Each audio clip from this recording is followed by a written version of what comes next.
streamer-streamer yang ada dan boleh dijadikan contoh lah. Okay, J, selain pada kita cerita pasal e-sport, kita kalau J tak keberatan, kita beralih sikit pada topik PMPL Season 3. Okay, macam kita tahu PMPL Season 3 akan membuka tirainya.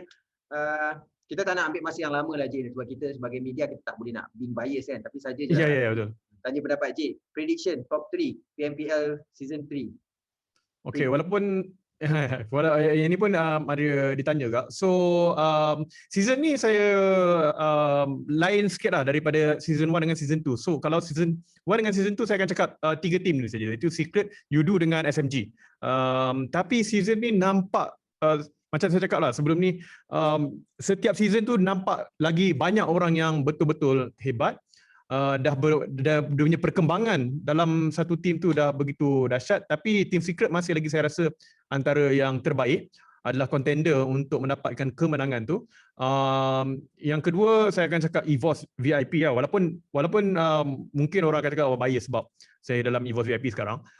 Tapi kalau tengokkan daripada prestasi diorang main dalam scrim, dalam diorang punya latihan, memang meyakinkan lah, sangat-sangat meyakinkan. And then satu lagi saya nak katakan tim Dingos MPX sebenarnya, antara 3 tim yang dalam prediction saya sekarang lah.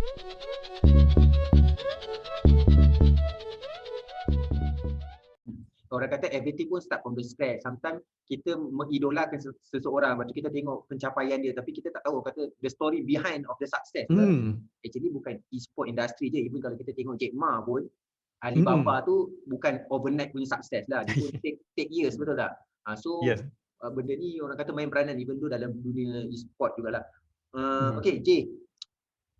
Baru-baru ni kita ada tengok dekat update IGJ. Ini mungkin tak relate kita sengaja masuk tengah-tengah ni. J State persaraan. Lepas ni nak fokus pada pengajian bahasa Jepun. Bahasa Jepun tu pengajian apa? Hentai ke anime?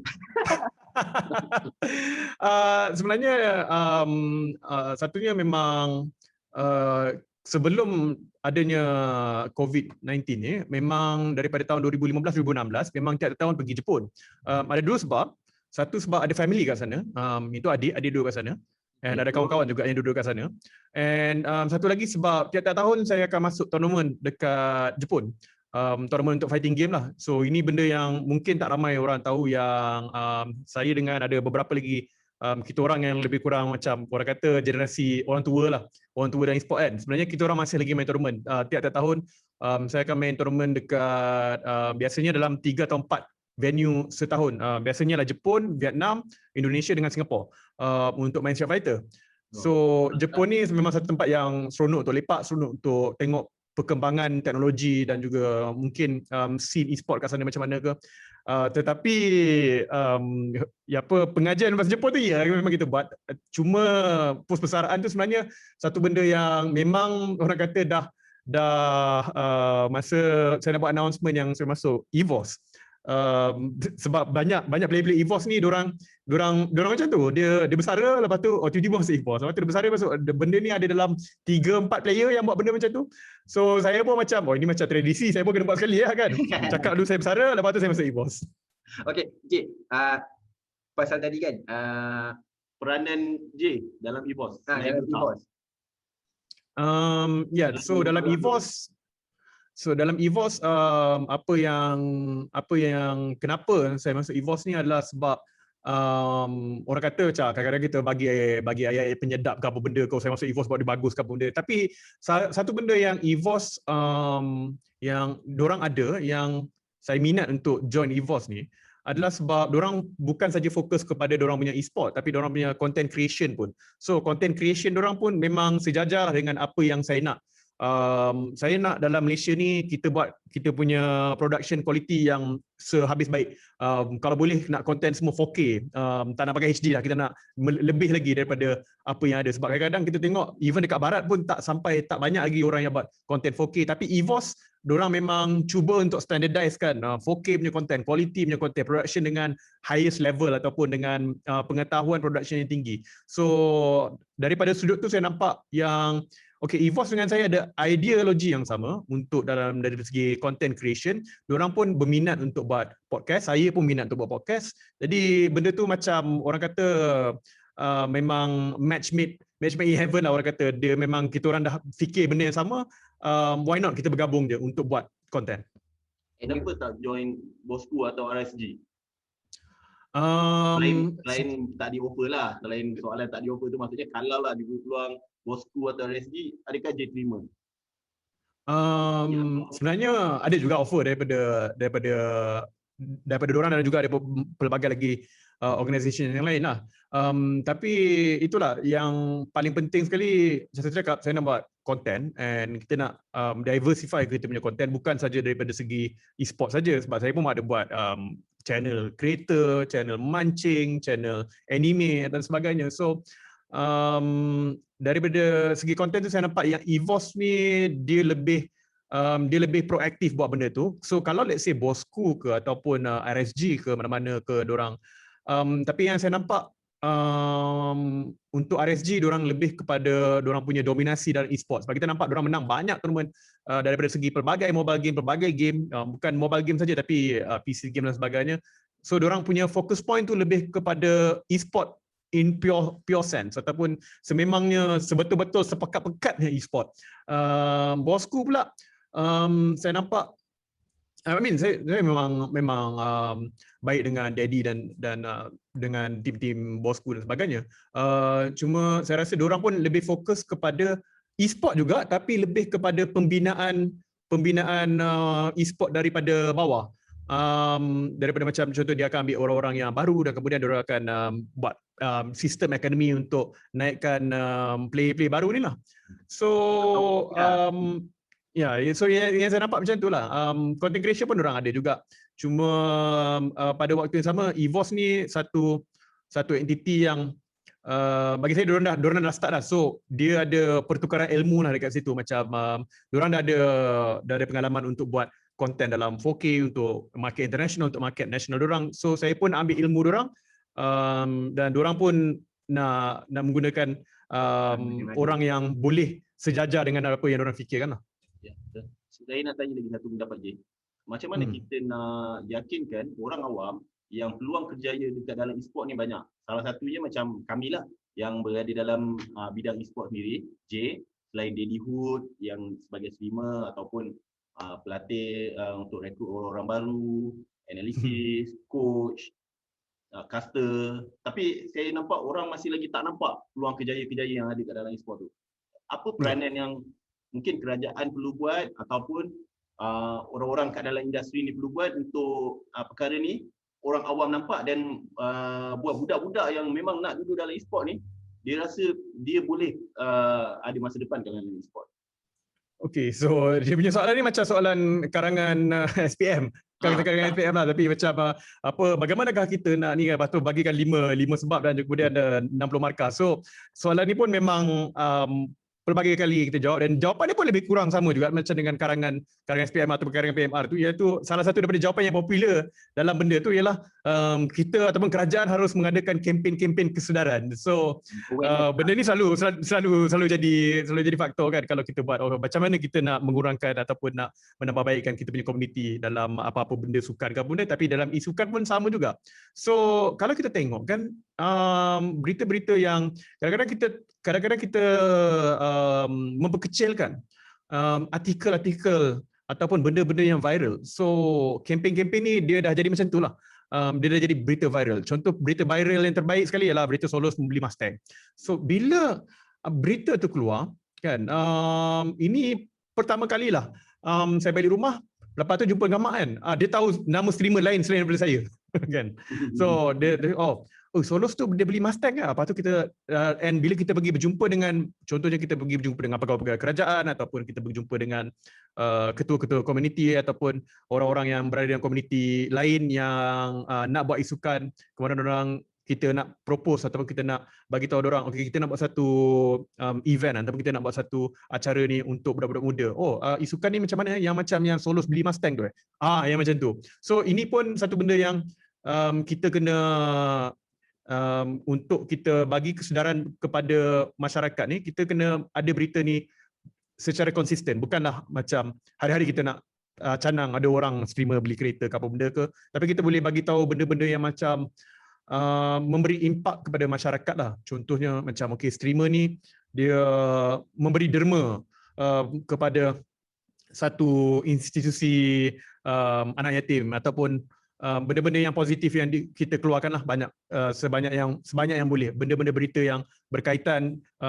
So bagi saya macam 2-3 berita yang bagi impact kepada kepada masyarakat pada waktu tu selain daripada yang Solos beli Mustang tu adalah pada ketika di The International Dota Tournament di mana tim Fnatic menang lebih kurang 8 juta ataupun 6 juta ringgit. So itu pun banyak kali disebut dalam masyarakat, dan yang lain-lain tu adalah ialah tournament-tournament yang kita ada menang yang dapat sampai berjuta-juta kan. So benda-benda tu pun saya rasa penting.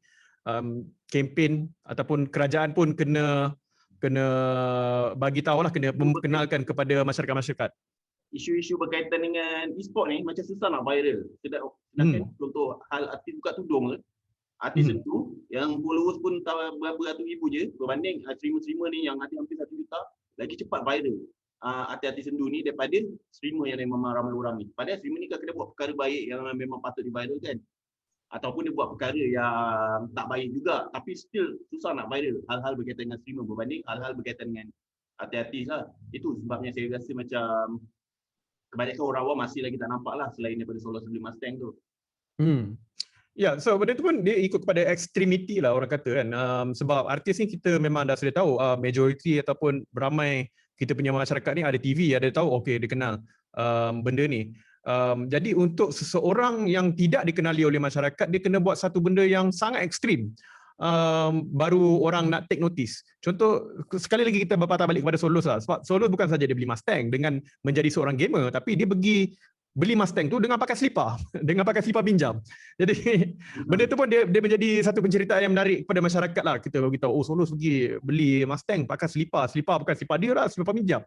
Kan? Buat apa? Main game. So kita pun ada beberapa berita yang dia mesti orang kata bila kita nak menyelah ni kita kena buat something yang lain daripada yang lain lah. Contohnya yang macam memenangi pingat sukan C wakil Malaysia adalah seorang profesor dan seorang lecturer. Itu pun salah satu juga berita yang selalu dipandang oleh masyarakat. Jadi dia untuk kita ni kita kena, untuk orang-orang dari sukan ni nak menyelah, dia kena buat something yang mungkin 2 atau 3 kali ganda lebih ekstrim, bukan ekstrim dari segi lebih lebih nak kan? Iyalah bukan nak buat benda-benda yang buruk ke apa benda ke, cuma bagi ni lah, cuma nak buka mata masyarakat tu, dia kena buat something yang memang sangat ekstrim. Contoh kalau mungkin Solos beli Mustang, streamer seterusnya dia kena beli Ferrari, ataupun streamer seterusnya dia kena beli Lamborghini. Streamer ni dia beli Lamborghini dengan duit dia dekat Facebook saja, contoh.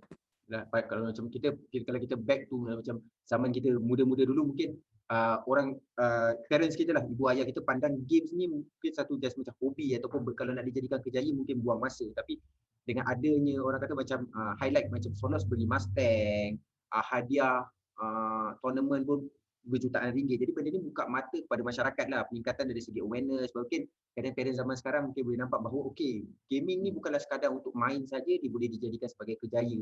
Jadi mungkin dari situ e-sport akan berkembang lebih luas dan memberi satu jaminan untuk anak-anak muda, yang mana mungkin ramai anak muda yang nanti akan tengok streamer-streamer yang ada dan boleh dijadikan contoh lah. J, selain daripada kita cerita pasal e-sport, kita kalau J tak keberatan, kita beralih sikit pada topik PMPL Season 3. Macam kita tahu PMPL Season 3 akan membuka tirainya. Kita tak nak ambil masa yang lama lah J, sebab kita sebagai media kita tak boleh nak being bias kan, tapi saja je. Ya, betul. Tanya pendapat J, prediction top 3 PMPL Season 3. Walaupun ini pun ada ditanya juga. So season ni saya lain sikit lah daripada season 1 dengan season 2. So kalau season 1 dengan season 2 saya akan cakap 3 team ni saja. Itu Secret, Yudu dengan SMG. Tapi season ni nampak macam saya cakap lah sebelum ni, setiap season tu nampak lagi banyak orang yang betul-betul hebat.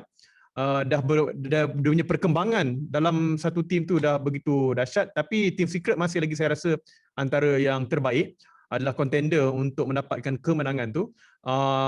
Yang kedua saya akan cakap EVOS VIP lah. Walaupun mungkin orang akan cakap bias sebab saya dalam EVOS VIP sekarang. Tapi kalau tengokkan daripada prestasi diorang main dalam screen, dalam diorang punya latihan, memang meyakinkan lah. Sangat-sangat meyakinkan. And then satu lagi saya nak katakan tim Dingoes MPX sebenarnya. Antara 3 tim yang dalam prediction saya sekarang lah, sebab nanti pun sebab ini memang saya fikir panjang and saya hari-hari saya tengok result screen tu macam mana. So nampak yang macam tu lah, walaupun orang kata screen ni bukanlah segala-galanya. Tapi untuk nampak 3 tim ni selalu ada dalam orang kata konsisten, itu buat saya pilih 3 tim ni lah. Berkenaan dengan drama transfer window, ada apa-apa nak ulas? Drama transfer window sebenarnya ialah satu benda yang dia dramatik sekarang. Bagi saya dia dramatik sekarang sebab kita belum lagi biasa lagi. Perpindahan. Ya. Yalah, so saya rasa dia menjadi dramatik sebab kita tak biasa lagi. Kita belum lagi, orang kata e-sport kita belum matang lagi. Daripada segi komuniti kita kurang matang daripada segi, bukan saja daripada komuniti tapi daripada segi organizer sendiri. Sebab organizer pun dorang ataupun company yang buat game pun dorang macam okay, mana satu kita nak pakai sistem ni, sistem player ke ataupun sistem organizer yang lebih baik. Sebab mungkin kita nak buat benda yang lain daripada yang lain. Mungkin kita tak nak ikut EPL, mungkin kita tak nak ikut Premier League, di mana tak kira macam mana pun kalau organizer ni nombor 1, next season dia akan dapat Champions League. Tapi dalam kita punya isukan ni ada beberapa organizer yang macam tim ni menang season lepas, organizer ni menang season lepas, tapi player dia 3 orang dah pindah tim lain. Adakah kita nak bagi slot ni dekat player ataupun bagi dekat organizer tu? Sebab organizer ni dah letak duit, dah bagi latihan, dah bagi kemudahan dan sebagainya, ataupun bagi pada player sebab player yang main. So kita pun masih lagi bereksperimen dengan benda tu. Jadi kita punya daripada segi transfer window ni kita belum matang lagi. Kita punya transfer window pun kadang-kadang kita tak faham lagi. Bila kita punya transfer window? Kalau macam EPL ke apa benda ke dalam bola sepak kita dah tahu. Okey, bulan ni dah habis season, semua dah habis, Liga dah habis, EPL dah habis, Liga Jerman semua dah habis, baru kita boleh tukar-tukar, kita boleh jual-jual player dan sebagainya. Tapi kalau kita ni kita macam masih lagi bereksperimen dengan benda-benda tu. So kalau kita nak katakan daripada aspek mana yang isukan ni belum lagi matang, ini antara salah satunya lah, transfer window ni. So dengan benda yang bila kita sendiri ataupun organizer sendiri pun tak tahu benda ni macam mana kita nak buat, so penerimaan komuniti pun sama juga. So kadang-kadang dia tengok player ni suka-suka hati je pindah situ, ataupun organizer ni suka-suka hati je rembat player, beli player ataupun beli slot dan sebagainya, drama-drama dia kan. Jadi dia akan sampai pada satu tahap nanti yang bila kita dah faham, okay, transfer window adalah waktu begini, slot dapat dekat entity ini, dan benda tu dia dalam. So itulah dia. So saya rasa yang daripada segi transfer window tu, dia akan, mungkin kita akan ambil masa lagi 3-4 tahun sebenarnya untuk mematangkan diri kita dengan transfer window. Sebab bukan saja komuniti belum matang untuk penerimaan, tetapi organizer, publisher pun belum lagi tahu yang mana yang sepatutnya. Tapi saya bersetujulah dengan Jay. Dekat situ kita nampak perkembangan daripada season 1, season 2 dan season 3. Orang kata in term of competitiveness pun kita boleh nampak banyak muka-muka player baru, banyak penglibatan daripada pasukan-pasukan lain. Yalah, maybe saya pun bersetuju lah. Maybe atas kertas bagi saya favorite tetap Team Secret. Macam kita tahu, ini berdasarkan statistik lah. Kita tak being biased. Kita pun tahu dia back to back champion. So dari segi pengalaman dan orang kata latihan dengan transfer window. Tapi saya sangat menarik lah dengan season ni bila kita adakan macam transfer window, dan ramai juga kita tengok komuniti PMPL, terutamanya peminat, macam teruja, kita ada sistem transfer window, player ni ke pasukan ni, player ni. Benda tu ada bagi saya secara personal merupakan satu perkembangan yang sihat untuk industri e-sport lah. Benda ni orang kata buat tambah excitement tu lebih lagi, orang kata kan. Barulah dia macam Maggi tanpa rencah tak sedap lah, orang kata kan. Betul. Tak dua paket. Okay, J. Sebelum kita akhiri, nak tanya, apa pendapat, yalah,